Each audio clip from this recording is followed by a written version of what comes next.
Good evening, and thank you for joining us. We're going to begin tonight with breaking news, and it is sobering. Tonight, more than 10,000 people have been killed by the coronavirus here in the U.S., and experts say we should brace for things to get even worse before the week is over. The toll of the virus is hard to fathom. Nearly half of the deaths in the U.S. are in New York, where space to store the bodies of victims is running out. New York City is now considering temporarily burying them until the crisis is over. There is also breaking news tonight out of London, where the British Prime Minister Boris Johnson, who has the virus, has just been moved to the ICU. Worldwide, there are more than 1,331,000 confirmed cases, and about a quarter of those are right here in the U.S. Tonight, there are some signs the outbreak may be leveling off in the epicenter, New York State. But the governor there says even if the curve is flattening, hospitals are stretched thin, and he cautioned people not to let their guard or stop social distancing.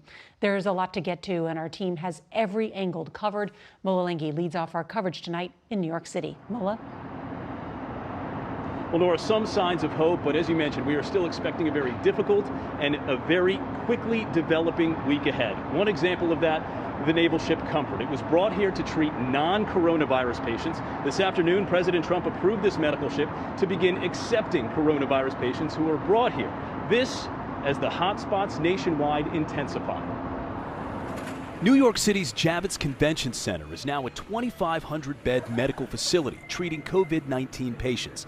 Air Force Reserve Brigadier General Stacy Skaisbrick says more than 120 military medical personnel from across the country deployed to New York City within the past 48 hours. We're mobilizing in the same way that we mobilize to go to war. We're getting people where they need to be to fight this virus. So it's just like fighting any other enemy. At an overwhelmed hospital in Brooklyn, these nurses are wearing homemade protection over their scrubs. It is about the fact. ICU nurse Shelly Kelly is on the front lines at the Field Hospital in Central Park.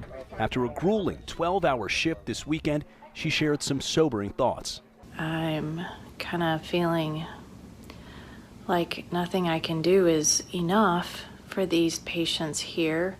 At one point, we had 8 ambulances lined up at the hospital to drop patients off. But there are small, hopeful signs. The University of Washington has reduced its projected number of fatalities from more than 93,000 to less than 82,000.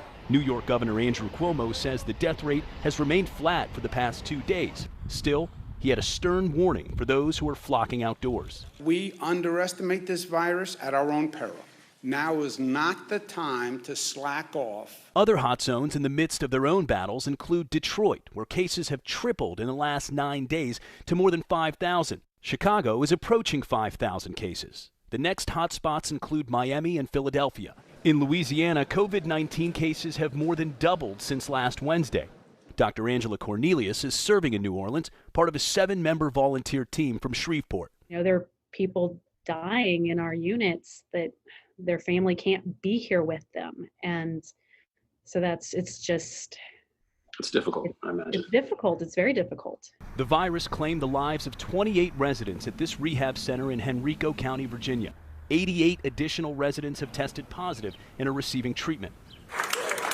But there are some bright spots. On Saturday at a Staten Island hospital, it was a tender moment when 47-year-old Christina Paz, a mother of 5, was discharged after a 15-day battle with COVID-19 and reunited with her husband. Well, the coroner in Jefferson Parish, just outside of New Orleans, tells me that they're running out of room. They've started storing bodies in a refrigerator truck, and they're actually waiting on at least 2 to 3 more trucks to be delivered. Of course, as we know, that's something that hospitals here in New York City have also resorted to, Nora. Mola, thank you.